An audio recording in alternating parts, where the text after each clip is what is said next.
있었습니다. 예전에 이런 말이 유행했던 때가 있었습니다. 1등만 기억하는 더러운 세상. 예. 이 개그 콘서트에서 나왔던 말이죠. 그죠? 1등만 기억하는 더러운 세상. 이게 한때 우리 사회를 풍자하며 한때 유행했던 그런 때가 있었습니다. 가만히 보면 우리나라가 전 세계에서 1등인 것들이 참 많습니다.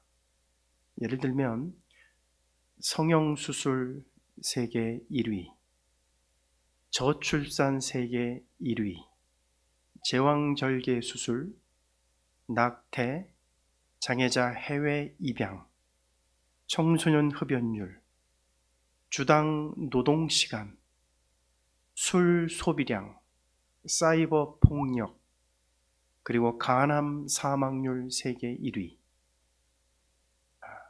또 있습니다, 여러분. 얼마 전까지 교통사고 사망률이 우리나라가 1위를 하고 있었습니다. 어린이 인터넷 이용률 세계 1위, 조선 선박 건조율, 철강제철 생산량, 화장품 소비량 세계 1위, 또 패밀리 레스토랑 가맹점 수와 성장률도 세계 1위라 그럽니다. 반도체 생산량 세계 1위, 교육열도 세계 1위, 민족 대이동도 세계 1위라 그래요. 다른 나라들도 우리나라처럼 명절이 있습니다. 그런데 우리나라 명절은 유독 인구 대이동이 많다 그럽니다. 얼마나 많은가 통계를 보니까 5천만 명 중에 추석과 설날이 되면 이동하는 사람들이 3,200만 명이나 된다 그럽니다. 그래서 민족 대이동도 우리나라가 세계 1위입니다. 노래방이 가장 많은 나라도 우리나라라 그래요.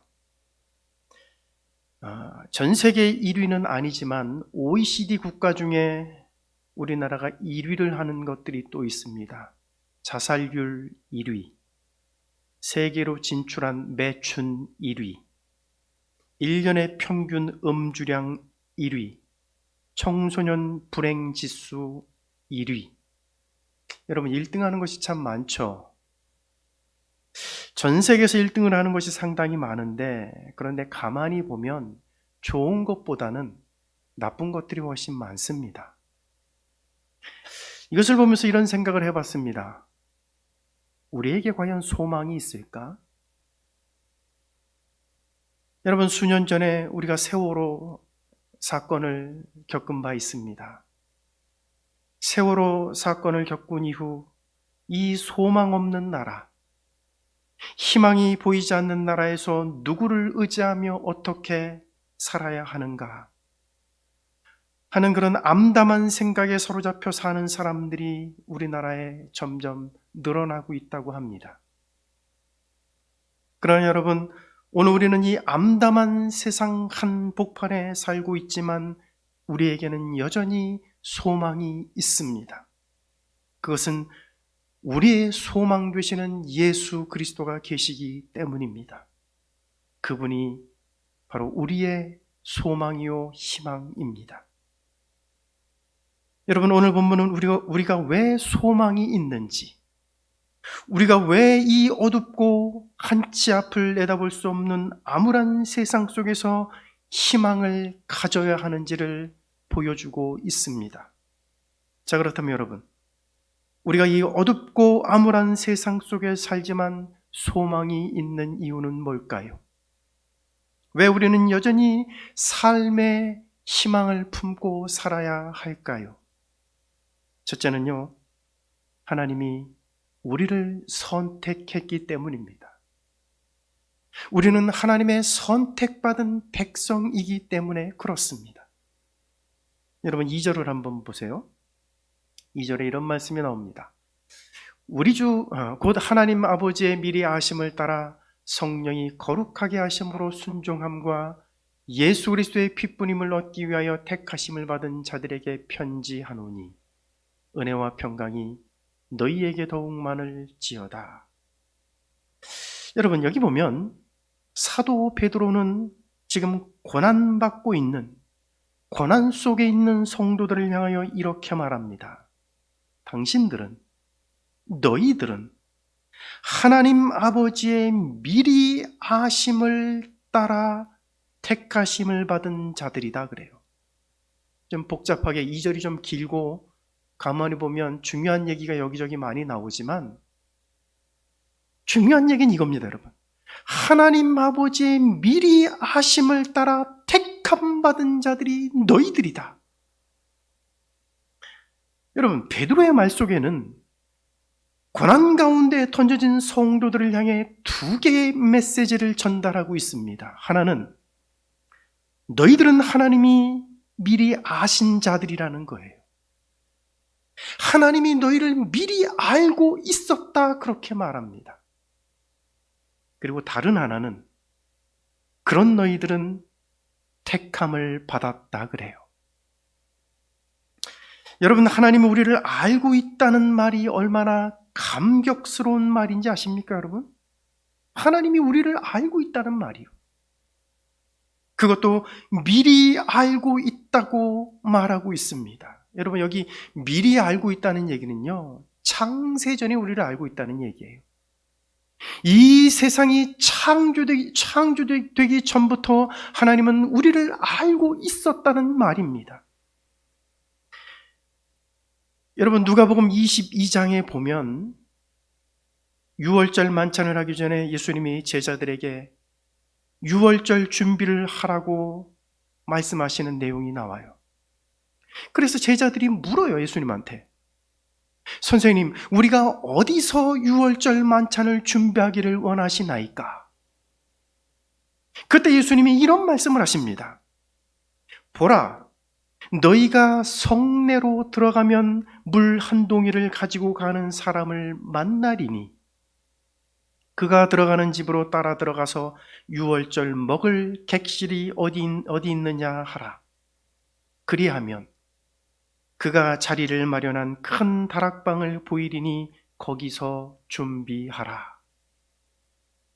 여러분, 그 말씀에 보면 주님은 너희가 성내로 들어가면 물 한 동이를 가지고 가는 사람, 그를 만날 것이라고, 그리고 들어가면 그 사람이 있을 것이라고 주님은 그렇게 말씀하십니다. 무슨 말입니까, 여러분? 미리 다 알고 있다는 얘기예요. 주님은 그 성내에서 물 한 동이를 가지고 가는 사람이 있을 것이라는 것을 미리 내다보고 있었습니다. 그런데 여러분, 정말 놀라운 것은 누가복음을 읽다 보면 이렇게 예수님이 앞일을 미리 아시고 미리 말씀하신 부분이 한두 군데가 아니라는 것을 발견하게 됩니다. 대표적으로 예수님은 자신의 죽음을, 그리고 부활까지도 미리 다 알고 계셨습니다. 아직 오지도 않은 앞날을 미리 알고 계셨으며 지금 나와 다른 공간에서 벌어지는 사람들의 발걸음과 시간과 사건까지도 주님은 다 알고 계셨습니다. 바로 그 주님이 오늘 바로 저와 우리를 창세 전에 알고 있었다고 말하고 있습니다.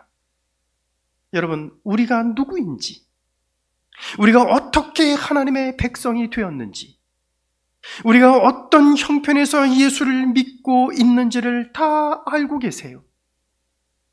뿐만 아니라 하나님은 우리가 어떻게 주님을 섬기는지, 어떻게 하나님의 교회를 섬기는지도 다 알고 있습니다.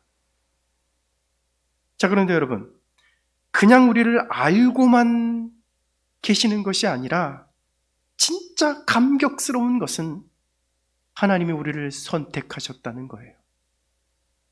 우리를 창세전부터 알고 계셨던 그 하나님이 우리를 선택하셨다는 것입니다.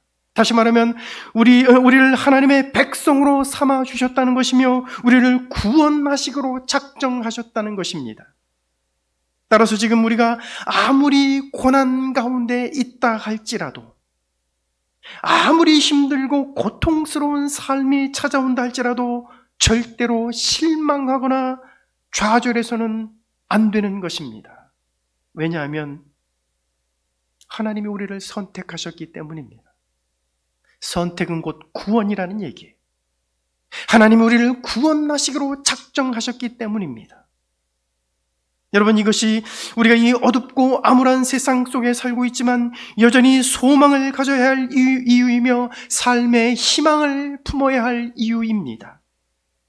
여러분, 인생을 살다가 너무 힘들어서 눈앞에 아무것도 보이지 않을 때 하나님이 나를 선택하셨다, 하나님이 나를 구원하시기로 작정하셨다는 사실을 조용히 묵상해 보시기 바랍니다. 그러면 다시금 세상을 살 용기와 소망이 생겨나게 될 것입니다. 두 번째는요, 예수 그리스도의 핏부림을 받았기 때문입니다. 예수 그리스도의 핏부림을 받았기 때문이에요. 우리가 이 어두운 세상 한복판에 살면서도 소망을 가져야 되는 이유, 희망의 끈을 놓지 않아야 할 이유가 있다면 그것은 예수 그리스도의 핏부림을 받았기 때문입니다. 여러분, 우리가 좀 전에 2절 말씀을 읽었는데 여기 보시면 사도 베드로는 택함 받은 성도들을 말하면서 핏부림이라고 하는 단어를 사용하고 있습니다. 그죠? 예수 그리스도의 핏부림을 얻기 위하여 택함 받은 자들, 택함 받은 성도들을 말하면서 핏부림이라고 하는 단어를 사용하고 있어요. 여러분, 여기 나오는 이 핏부림의 은혜가 어떤 은혜인지를 이해하려면 출애굽기 12장에 나오는 유월절 사건을 이해해야만 합니다. 여러분, 거기 보면 출애굽기 12장의 그 유월절 사건을 보면 하나님은 애굽의 이 바로에게 고난받고 있는 이스라엘을 구원하기 위하여 한 가지 구원 계획을 세우셨습니다. 그것이 뭐냐면 어린 양을 잡는 겁니다. 애굽에 430년 동안이나 노예 생활하고 있는 하나님의 백성 이스라엘을 구원하기 위하여 하나님은 놀라운 계획을 세웠는데 그것이 뭐냐면요, 어린 양을 잡는 거예요. 그리고 그 어린 양의 피를 좌우 문설주와 임방에 뿌리는 것이었습니다. 그렇게 하면 내가 그 피를 볼 때 넘어가리라. 다시 말하면 죽음의 사자가 좌우 문설주와 임방에 뿌려진 어린 양의 피를 보고 목숨을 거둬가지 않고 넘어가시겠다는 것입니다. 그리고 그날 밤 이스라엘 백성들은 하나님의 말씀대로 좌우 문설주와 임방에 뿌려진 어린 양의 피 때문에 아무도 죽지 않고 구원을 받았습니다. 여러분, 이것이 바로 핏부림의 은혜예요. 어린 양의 피가 뿌려진 그것 때문에 이스라엘 백성들은 죽음의 사자가 아무도 그들의 목숨을 가져가지 못했습니다. 사랑하신 여러분, 우리는 이 핏부림의 은혜를 입은 사람들입니다. 우리는 어린 양 예수 그리스도의 보배로운 피가 뿌려진 사람들이에요. 죽음의 사자가 그 피를 보고 그냥 넘어갈 수밖에 없는 존재가 바로 핏부림의 은혜를 입은 저와 여러분들입니다. 여러분, 세상에 죽음보다 더 큰 절망이 또 있을까요? 여러분, 세상에서 가장 큰 고통과 절망이 뭡니까? 죽음 아닙니까? 아무리 힘들고 어려워도 죽음보다 더 큰 절망과 공포와 슬픔은 없어요. 그래서 사랑하는 사람들이 우리 곁을 떠나는 것을 볼 때 여러분, 얼마나 큰 슬픔과 좌절에 빠집니까? 그런데 그 죽음이 우리를 해하지 못하고 그냥 넘어갑니다. 그 죽음이 우리에게 뿌려진 예수 그리스도의 피를 보고 그냥 넘어갑니다. 따라서 우리가 소망을 가져야 할 이유, 아무리 힘들고 어려운 일이 닥친다 할지라도 희망을 품어야 할 이유는 바로 이것입니다. 저와 여러분들이 예수 그리스도의 구원의 핏부림을 받은 사람들이라는 것입니다. 세 번째는요, 하나님이 우리를 긍휼히 여기셨기 때문이에요. 여러분, 우리가 왜 소망을 가져야 됩니까? 하나님이 우리를 긍휼히 여기시기 때문입니다. 여러분, 3절 보세요. 우리 주 예수 그리스도의 아버지 하나님을 찬송하리로다. 그 다음 뭐라 그래요? 그의 많으신 긍휼대로, 그의 많으신 긍휼대로 예수 그리스도를 죽은 자 가운데서 부활하게 하심으로 말미암아 우리를 거듭나게 하사 산 소망이 있게 하시며. 여러분, 우리가 구원받고 거듭나게 된 것은 하나님의 많으신 긍휼 때문입니다. 보통 우리가 평상시에 긍휼이라는 단어를 그렇게 많이 쓰지는 않아요. 어떻게 보면 이 긍휼이라고 하는 단어는 기독교적인 용어입니다. 교회 안에서나 많이 쓰지, 세상에 하나님을 알지 못하는 불신자들 입에서 긍휼이라는 말 잘 나오지 않아요. 여러분, 긍휼이라는 말이 뭘까요? 불쌍히 여긴다는 말이에요. 기본적으로 긍휼이라는 말은 불쌍히 여긴다라는 말이에요. 그러나 여러분, 이 단어의 구체적인 의미는 이렇습니다. 마땅히 저주받아야 할 사람을 불쌍히 여겨서 저주하지 않는 것. 여러분, 그게 긍휼이에요. 마땅히 저주를 받아야 될 사람을 불쌍히 여겨서 저주하지 않는 것. 그게 긍휼이란 말이에요. 여러분, 우리가 얼마나 큰 죄인인지 혹 생각해 보신 일이 있습니까? 오늘 내가 하나님 앞에 얼마나 큰 죄인인지 여러분 곰곰이 한번 생각해 본 적이 있나요, 여러분? 우리는 우리가 생각하는 것보다 훨씬 더 악한 사람들입니다. 우리는 우리가 생각하는 것보다 훨씬 더 죄에 찌들려 오염되고 부패한 사람들이에요. 여러분, 성경이 이 죄에 대하여 얼마나 신랄한 고발을 하고 있습니까? 우리가 하나님의 말씀과 성령의 밝은 빛 앞에 서면 설수록 우리가 가진 죄와 악의 깊이를 보게 됩니다. 그리고 나에게 임할 수밖에 없는 하나님의 진노의 심판을 느끼게 됩니다. 그런데 마땅히 하나님의 진노를 받을 수밖에 없는 나를 하나님이 긍휼히 여기셨습니다. 그 하나님의 긍휼 때문에 오늘 우리가 구원을 받았다는 것입니다. 자, 그렇다면 여러분, 오늘 우리가 왜 절망해야 합니까? 우리가 낙심해야 할 이유가 어디에 있습니까?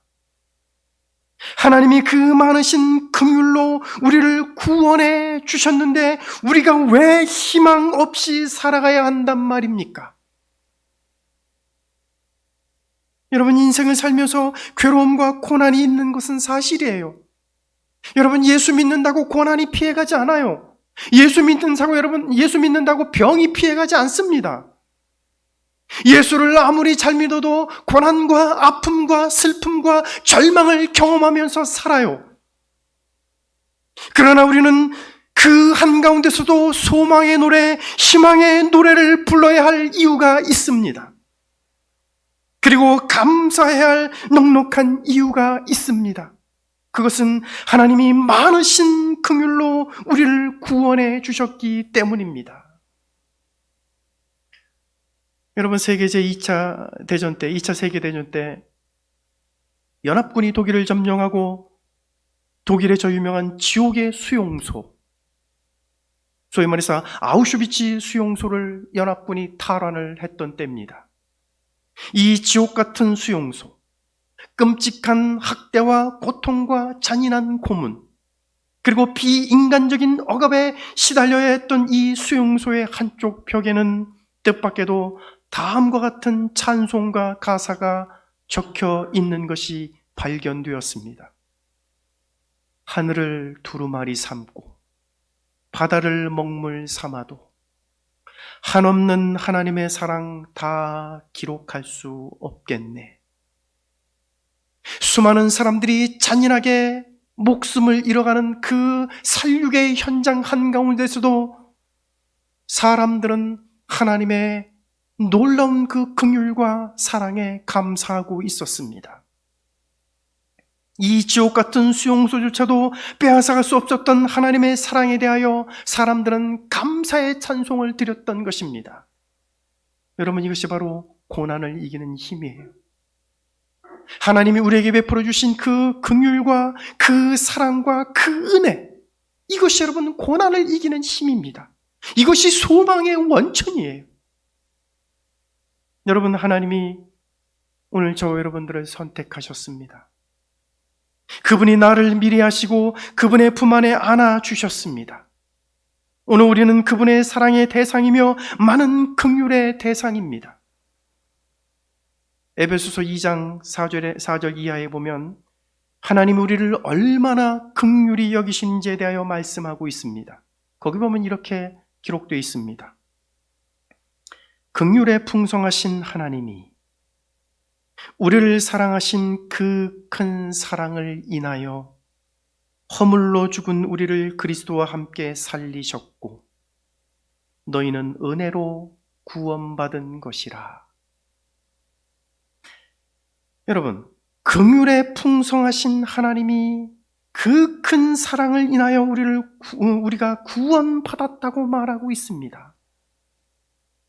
그런데 여러분, 그 큰 사랑이라는 단어 앞에 뭐가 붙어 있냐면 정관사 더가 붙어 있어요.